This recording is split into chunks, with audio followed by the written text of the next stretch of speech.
Hello दोस्तों, स्वागत है आपका अंजारा ये जोन में।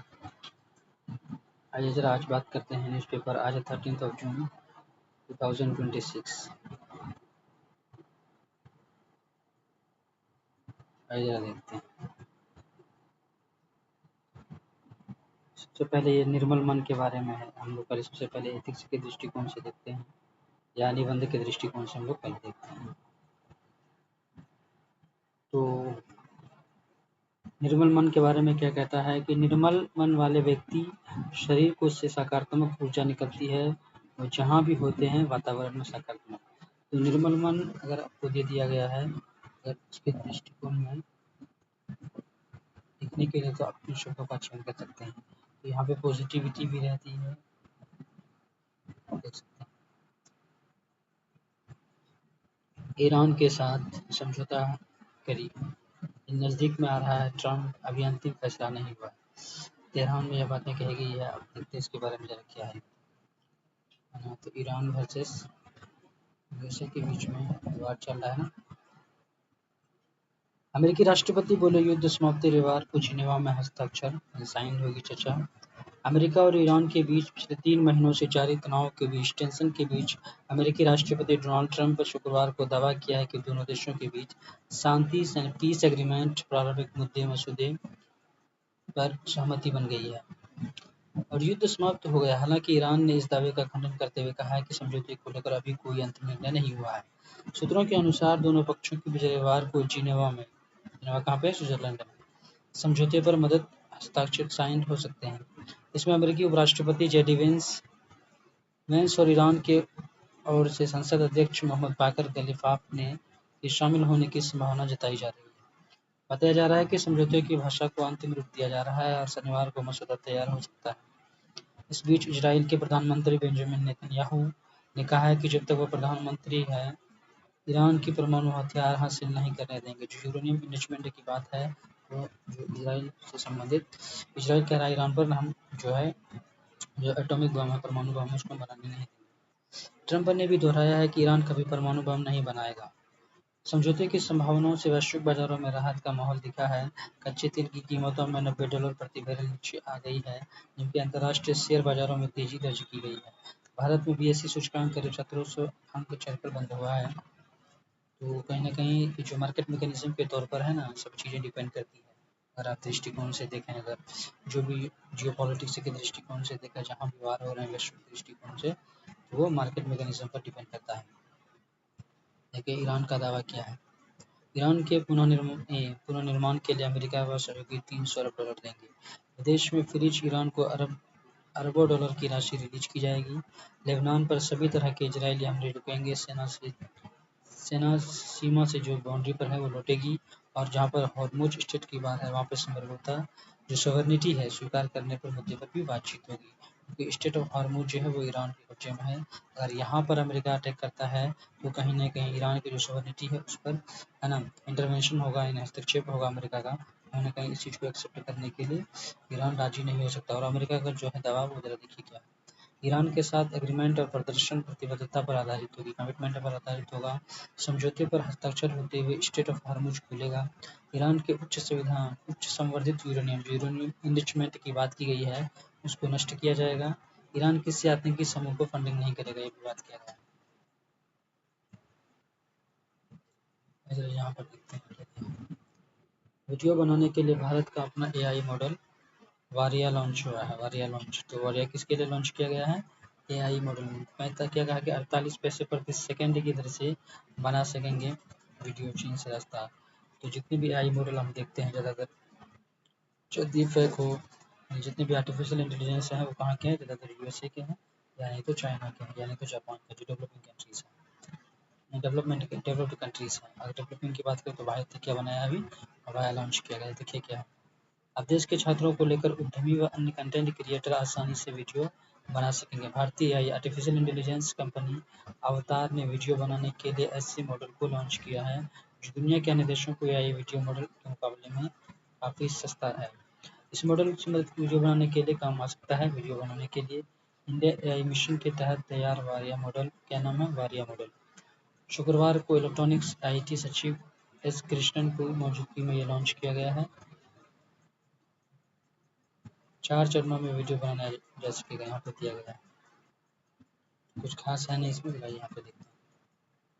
भारतीय नाविकों पर किए गए हमले पूरी तरह अस्वीकार्य है। अभी जो आप देखिए स्ट्रेट ऑफ हॉर्मुज से भारत की जो सप्लाई आ रही थी नेविगेशन के थ्रू, उस पर अमेरिकी जो है सैनिक वहाँ पे अटैक कर दिए गए थे, जिसमें हमारे कुछ जो नौजवान है वहाँ पर शहीद हो गए। वही देखते हैं।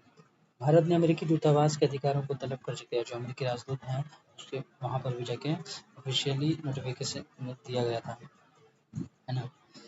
विदेश मंत्रालय ने ओमान तट पर अमेरिकी बलों द्वारा वाणिज्यिक जो कॉमर्शियल जहाज है पर हुए हमले के खिलाफ अपनी नाराजगी जताते हुए अमेरिकी दूतावास के वरिष्ठ अधिकारी को 3 दिनों में दूसरी बार तलब किया है। इस घटना में 3 भारतीय नाविकों की, जो हमारे 3 जो नाविक थे, उसकी मौत हो गई है, जबकि अन्य लापता हुए घायल हैं। विदेश मंत्रालय में अतिरिक्त सचिव अमेरिका नागाराज नायडू ने अमेरिकी दूतावास के डिप्टी चीफ ऑफ मिशन और चार्ज डी अफेयर्स जशन नॉक्स को जवाहरलाल नेहरू भवन बुलाया और हमलों पर कड़ा विरोध दर्ज कराया। विदेश मंत्रालय ने स्पष्ट किया है कि भारतीय नाविकों की जान खतरे में डालने वाले ऐसे हमले पूरी तरह अस्वीकार्य और क्षेत्रीय तनाव के कारण वाणिज्यिक जहाजों की रक्षा सुनिश्चित करने की मांग की गई है। मिक्स को बुधवार रात तलब किया गया था। 10 जून को सेटेवेला नामक लाओ में पंजीकृत वाणिज्यिक टैंकर पर ओमान तट के पास अमेरिकी हमला हुआ। इसमें 24 भारतीय नाविक सवार थे। 21 नाविकों को बचा लिया गया, जबकि 3 की मौत हो गई। मृतकों में deck cadet Aditya Sharma, fitter Shivanand और चौरसिया और चीफ इंजीनियरिंग पटनाला सुरेश शामिल है। इससे पहले 8 जून को मॉरी वेक्स और 11 जून को जूलवीर नामक जहाज पर भी हमले हुए थे। इन दोनों घटनाओं में 40 से ज्यादा भारतीय नाविकों की जान जोखिम में पड़ी थी। विदेश मंत्रालय के प्रवक्ता रणधीर जायसवाल ने कहा है कि हम ओमान तट पर वाणिज्यिक जहाज सेटेवेला पर हुए हमलों की निंदा करते हैं। हमारे नाविक समुदाय सुरक्षा हमारी सर्वोच्च प्राथमिकता है। ओमान भारतीय दूतावास स्थिति की समीक्षा कर रहा है। नागरिकों से जुड़े जहाजों पर घातक और मारक हथियार से हमले हुए हम बेहद कड़े शब्दों में निंदा करते हैं। इस तरह की बात की गई है। इस तरह के हमले अस्वीकार्य हैं, अनएक्सेप्टेबल है। इससे इस संवेदनशील क्षेत्र में सेंसिटिव जोन में अंतर्राष्ट्रीय समुद्री इंटरनेशनल ओशन की कारोबार जो है उसमें स्टेबिलिटी एंड सिक्योरिटी व कंजर्वेशन प्रभावित होने से प्रोटेक्शन प्रभावित हो रहा है। अमेरिकी अधिकारी से आग्रह किया गया है कि वह इस बारे में अपने अधिकारियों को भारत की कड़ी आपत्ति से अवगत करा दें। यह हमला अमेरिका द्वारा ईरान पर लगाई गई नौकरबंदी और सैन्य अभियान का हिस्सा माने जा रहे हैं। भारत ने संयुक्त राष्ट्र में भी इस मुद्दे को उठाया। ओमान की सरकार ने बचाया गया नाविकों की सहायता प्रदान की। भारत सरकार ने सभी प्रभावित परिवारों से संपर्क स्थापित कर सहायता का आश्वासन दिया है। अब देखिए हमारी जो मिनिस्ट्री ऑफ एक्सटर्नल अफेयर्स जो हमारे विदेश मंत्रालय जयशंकर जी जरा क्या कहें जरा ये देखते। इससे पहले भी है ना यूरोसेंट्रिसिटी की बात की है। यूरोसेंट्रिसिटी से सवाल पूछे गए हैं यूपीएससी के मेंस में भी और प्रीलिम्स में भी इस तरह से सवाल बनते हैं। मैं जरा देखते हैं क्या है। वेस्टर्न कंट्रीज है उसके बारे में बातें कर रही है। यूरोपीय देशों के बीच हथियारों से भारत पर होता है हमला। जयशंकर कहते हैं जरा देखिए। विदेश मंत्री जयशंकर ने यूरोपीय देशों पर दोहरे मानदंड अपनाने का आरोप लगाया है। उन्होंने कहा है कि यूरोप द्वारा बेचे गए हथियारों का इस्तेमाल वर्षों से भारत के खिलाफ किया जाता रहा है, जबकि भारत ने कभी यूरोप की सुरक्षा को खतरे में नहीं डाला। रूस से तेल खरीदने को लेकर भारत की जो पॉलिसी है जोरदार बचाव करते हुए उन्होंने कहा कि भारत ने हमेशा लागत और उपलब्धता कॉस्ट एंड प्रोबेबिलिटी के आधार पर राज्य संबंधी फैसले लिए हैं। उन्होंने कहा कि अमेरिका स्वयं भारत को रूस का तेल खरीदने के लिए प्रोत्साहित किया और बाद में हम पर टैरिफ थोप दिया। एएनआई के अनुसार फिनलैंड की राजधानी हेलसिंकी में आयोजित उदारता टॉक्स कार्यक्रम में यूरोपीय देशों की आलोचना का जवाब देते हुए जयशंकर ने कहा किसी भी यूरोपीय देश पर भारतीय हथियारों से हमला नहीं हुआ है, लेकिन यूरोप के हथियारों का इस्तेमाल भारत पर हमलों में किया गया है। उन्होंने कहा कि यूरोपीय देश वर्षों से ऐसे हथियार बेचते रहे जिनका इस्तेमाल भारत के खिलाफ हुआ है, जबकि भारत ने कभी यूरोप की सुरक्षा खतरे में नहीं डाला है। यूरोपीय देशों से पाकिस्तान को मिलते हैं हथियार। तो देखिए हाल के वर्षों में चीन और तुर्की पर बड़ी निर्भरता के बावजूद पाकिस्तान अब भी कई यूरोपीय कंट्रीज का इस्तेमाल करता है। माना जाता है कि चीन से 80% हथियार पाकिस्तान को मिला है। पाकिस्तानी सेना के पास इटली की बेरटा, ऑस्ट्रिया का ग्लाम, जर्मनी का हेकलर एंड पूछ था, बेल्जियम की FN ऑस्ट्रल जैसी कंपनियों के पिस्तौल, राइफल और सबमशीन गन है। इसके अलावा ऑस्ट्रिया और स्पेन निर्मित ग्रेनेड लॉन्चर तथा फ्रांस के मोर्टार भी इस्तेमाल किए जाते हैं। वायुसेना में पाकिस्तान अभी फ्रांस के डसाल्ट मिराज लड़ाकू विमान, स्वीडन के पास एरियाई एयरबोर्न अर्ली वार्निंग सिस्टम और इटली फ्रांस की MBDA सपाटा 2000 एयर डिफेंस सिस्टम का उपयोग किया जाता है। इस तरह की बातें की गई है ना यूरोपीय देशों को लेकर। हमारे जो ministry of home external affairs है जयशंकर जी, ये कहाँ पे फिनलैंड की जो कैपिटल है हेलसिंकी में बात की गई कंट्रीज में। और हमारे जो केंद्रीय एग्रीकल्चर मिनिस्टर हैं या ग्रामीण डेवलपमेंट में शिवराज सिंह चौहान जी, उसके द्वारा एक लिखा गया नए दौरों में भारतीय कृषि, नए दौर में एग्रीकल्चर के बारे में बातें कर रहे हैं। प्रधानमंत्री नरेंद्र मोदी के नेतृत्व में बीते 12 वर्षों के दौरान, एक बात आपको याद रखना, जो हमारे देश के प्राइम मिनिस्टर हैं अब तक के सबसे ज़्यादा निर्वाचित प्राइम मिनिस्टर हो चुके हैं। 493 डेज का जो रिकॉर्ड था, हमारा प्रथम प्राइम मिनिस्टर जवाहरलाल नेहरू का, उसका रिकॉर्ड टूट दिया गया। पहले हमारी सबसे बड़ी चिंता ये थी कि देश में अनाज की कमी न हो और किसी तरह भूखा से बचा जाए। आज मोदी जी की दूरदर्शिता और किसान हितैषी नीतियों के कारण कृषि सिर्फ प्रोडक्शन के क्षेत्र में सीमित न होकर किसानों की समृद्धि, जो प्रॉस्पेरिटी है, जो हमारे रिस्क की सुरक्षा है, चाहे पोषण के क्षेत्र में हो या टेक्नोलॉजी के क्षेत्र में हो, ग्रामीण विकास के समन्वित आधार पर बनाई गई है। तो इस तरह के डेवलपमेंट की बात कर रहे हैं एग्रीकल्चर के क्षेत्र में, जो नए नए टेक्नोलॉजी उसकी द्वारा उसकी बात कर रही है और कहाँ किस हद तक कामयाब हुए और बहुत सारे अपने चैलेंजेस हैं उसके बारे में बातें कर रही है। अब एक बात है विलियमसन, ये न्यूजीलैंड के क्रिकेटर हैं, आपको मालूम है ना। और ऑस्ट्रेलिया को हम लोग देखते हैं कहाँ पे है ये, यहाँ अगर हम बात करें, यहाँ पे है आपका न्यूजीलैंड, यहाँ पे न्यूजीलैंड, यहाँ की खिलाड़ी केन विलियमसन। अंतर्राष्ट्रीय क्रिकेट को अलविदा कह दी है, जरा ये देखते हैं क्या है।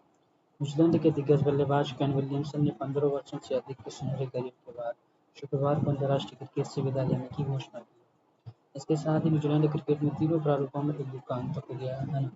तीनों जो फॉर्मेट होते हैं, टेस्ट, वनडे, टी20, तीनों फॉर्मेट से विदा हुए।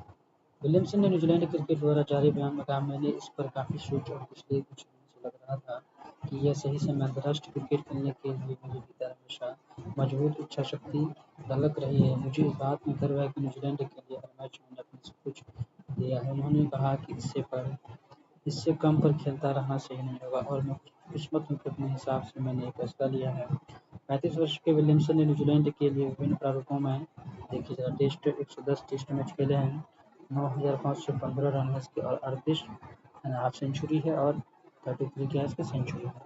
वनडे की अगर हम बात करें तो 175 मैच खेले हैं जिसमें 7,256 रन है, 47 हाफ सेंचुरी और 15 सेंचुरी है इसकी। टी20 की बात करेंगे 93 मैच 2575 रन, इसमें उसके 18 अर्धशतक और सेंचुरी इसमें उसके नहीं है। तो क्रिकेट विलियमसन के लिए क्या कहेंगे आप लोग जरा कमेंट करके बताइए। बहुत ही बेस्ट क्रिकेटर था। अगर हम बात करें तो कहीं ना कहीं न्यूजीलैंड का उसको विराट कोहली कहा जाता है। जो भी कहिए, तो मिलते हैं नेक्स्ट वीडियो में। आज के लिए बस इतना ही था।